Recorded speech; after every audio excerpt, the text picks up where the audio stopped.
Welcome to Cruising and Musing. I am your host, Rob. We are traveling through Southwest Florida, returning to Lee County, and we are rolling through a little town called LaBelle right now that's up on the Caloosahatchee River, about halfway between the ocean and Lake Okeechobee.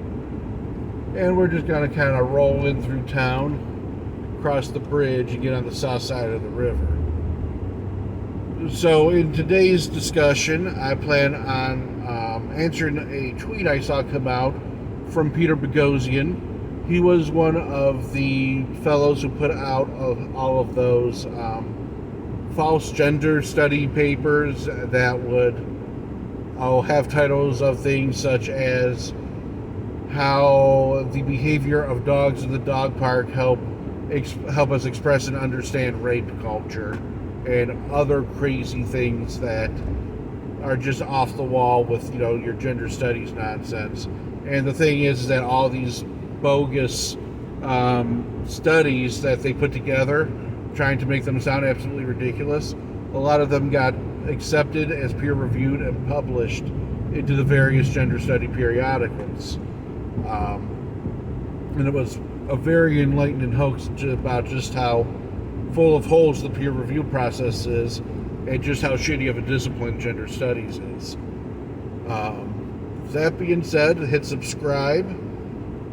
If you have a comment to share, throw it down there. I'd love to have this turn into a bit more of a back and forth where I can answer questions in the comments with more videos. And, throw me a like button if you like what I got to say. So Peter Boghossian tweeted out this question of, why don't more teachers ask their students what would make you change your mind? And now I know what this means for him. Being a college professor, you get a little bit more freedom interacting with your students. And the idea is, when a student says, I believe this and I don't want to be told any different than what this is what the matter is. In my line of work, what I get with this is religious objections to learning about evolution being the primary one. So evolution's against my religion. I don't believe in it. And I might ask, according to Dr. Boghossian, and what would it take to change your mind to that expression of, I refuse to believe in evolution? And, the idea would be on the college level, or I guess, he thinks even on the secondary level, that, it would be a very good critical thinking exercise for the child to be like, well, what would it take? What evidence would I need to see to convince me that I believe in evolution? On the convex side of this is, if you're an atheist, what would you need to see to believe in God? I myself am kind of saying, I need to see the skies open up, a lightning bolt come down, and blast a couple thousand gold denarii into existence in my near vicinity just for me. I would not be able to explain that one away. You would convince me almost instantly. And that's only because I would disbelieve my eyes at first, because I never win anything. But if I can get those 10,000 gold denarii, absolutely love it. Would be awesome. For those of you who don't know what a gold denarii is, it's a golden Roman coin that was about an ounce of gold. So a lot of money. Getting 10,000 of those, you'd be pretty well off. So he poses this question, and I really think that it would be really awesome if we as teachers could have the freedom to ask that question of our students. But I feel like this is going to get you into the same kind of trouble as, like the pronoun thing or gender identity thing would get in, because you're going to ask the wrong kid what would it take to change your mind, and either it's got to be taken completely the wrong way and you're getting ridden out of town on the rail as a suspected pedophile, or they're going to be like, he's trying to indoctrinate my kid, or he's trying to unindoctrinate my kid. But I do think it would be really awesome if we could ask that question and have those kind of higher level conversations with our students, say in high school or even middle school, if they say something really ignorant. Like, imagine the power of, oh, well, black people are just like that. What would it take to change your mind? White people all have privilege. What would it take to change your mind? Girls are stupid. What would it take to change your mind? Boys have bad taste. What would it take to change your mind? Just any time they say something that's coming from this place of ignorance, you can hit them with that question and really get them thinking about it. I refute the idea of white privilege. I've never seen it. I've never experienced it. I've never recognized it. As far as I understand, the only privilege I've ever enjoyed was the privilege of hard work, earning everything I had to, everything I've gotten, and the payoffs of, treating other people well. When you're polite to the cop, maybe the cop is polite to you, but I've also never gotten out of a ticket in my life.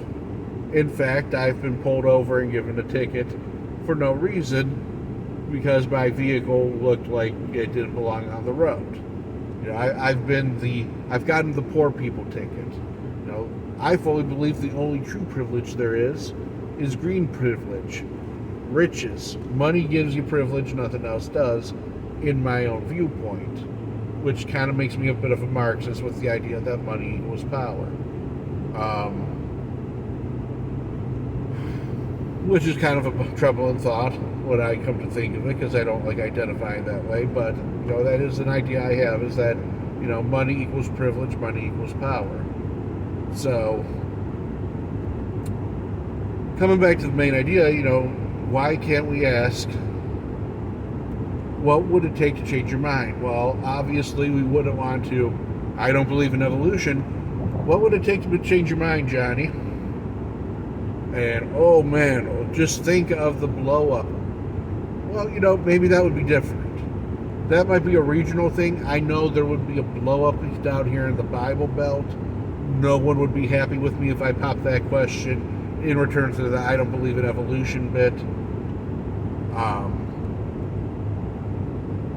Because then, no matter what I do to follow that, so no matter what Johnny says, like, he would have to see evidence of evolution happen before his eyes, and I bust out, the sped up footage of, bacteria adapting to different levels of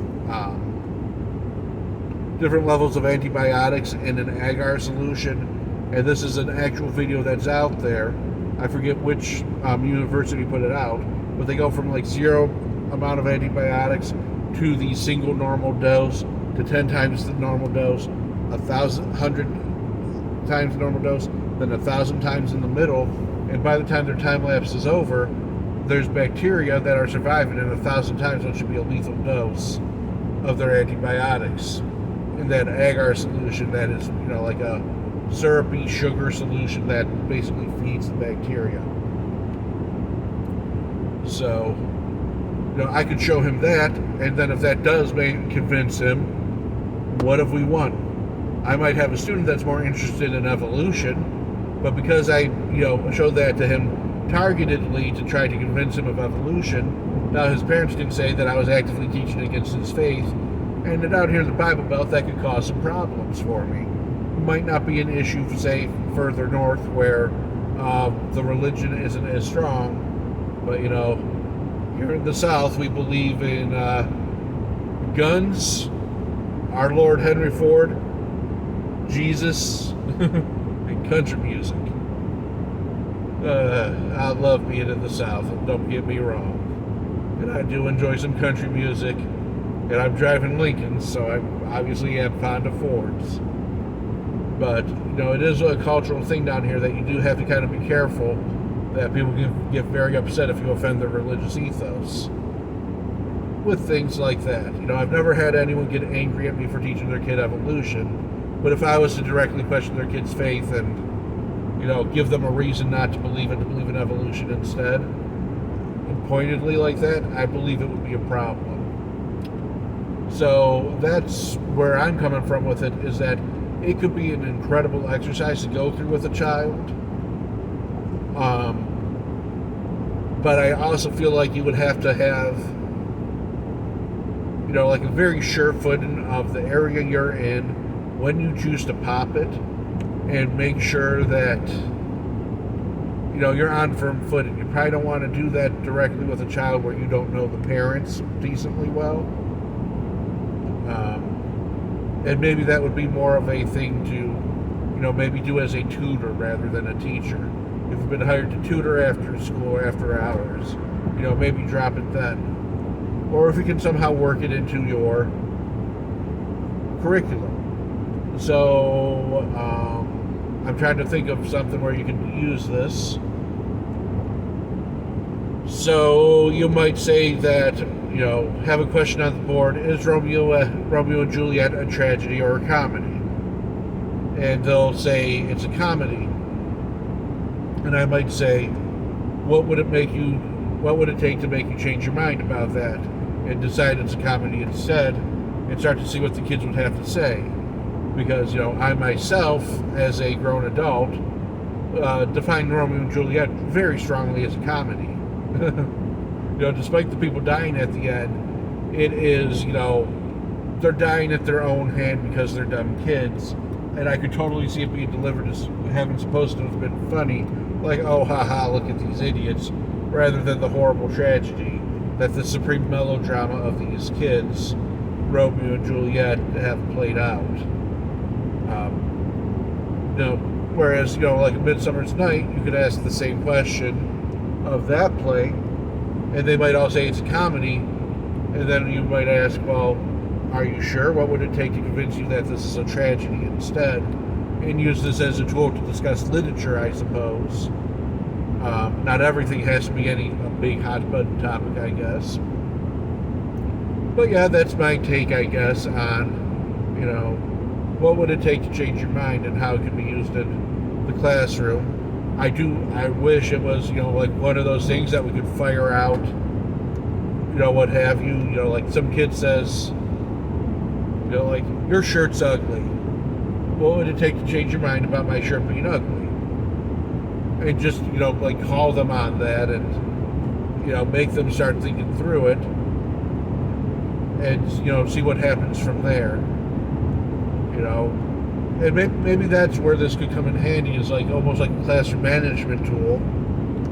Like, I don't want to learn this. This is stupid. What would it take to change your mind? Give me an example of how I can use this in real life. All right, well, let's say you're building some steps, right? And let's say that you only have a yardstick instead of a ruler, and you want to, figure out how long you need to cut your boards for the diagonal of your step without having to keep, putting them up, remeasuring, and recutting. So now you're going to use your yardstick to measure the 2 feet up, the 3 feet out, and now you know how long your diagonal piece has to be for building this ramp. I think I said steps at first. That doesn't really make as much sense. So you might be able to give them a real life example of why they might have to learn this if they say that, give me a real life example of why this is important to learn, is what they want, before they're willing to do their best to learn it. So I guess I'm coming back to this. I'm warming up to the idea more. Yeah, I could find some ways to use this as part of my discussions with my students of, what would it take to change your mind? Especially, like if a kid says, I'm dumb. I never do good at math. I'm not good at math. I'm dumb at math. What would it take to change your mind? And you got to start to see where their expectations of themselves are at, and you can start to work with those expectations and help them see that, they're not bad at math just because their mom is. They're bad at math because they're expecting something different out of it than everyone else. So that could be a possibility for sure. So this has been Cruising and Musing, a more lighthearted topic.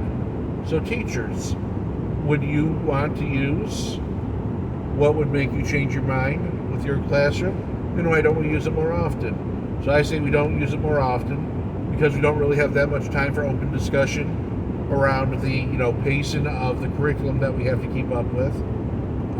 There's the danger of it being taken the wrong way, and there's the danger of it upsetting the parent, and there's also the danger of it careening the classroom discussion away from the curriculum instead of deeper into the curriculum. Whereas reasons you could use it could definitely help be a motivator for a student, might help in classroom management as a way to hook and engage them, and really create more substance to the lesson that is at hand. So there is that chance. This has been Cruising and Musing. We're gonna check out as we roll through the one-stop lake town of Alpha, and I believe this will be our last video for the weekend. Although if I think of something else as I'm riding along here, expect another quick video. Please do hit the subscribe button, give me a thumbs up, or leave a comment if you have feedback, you have your own thoughts on this. And until next time, have a great night.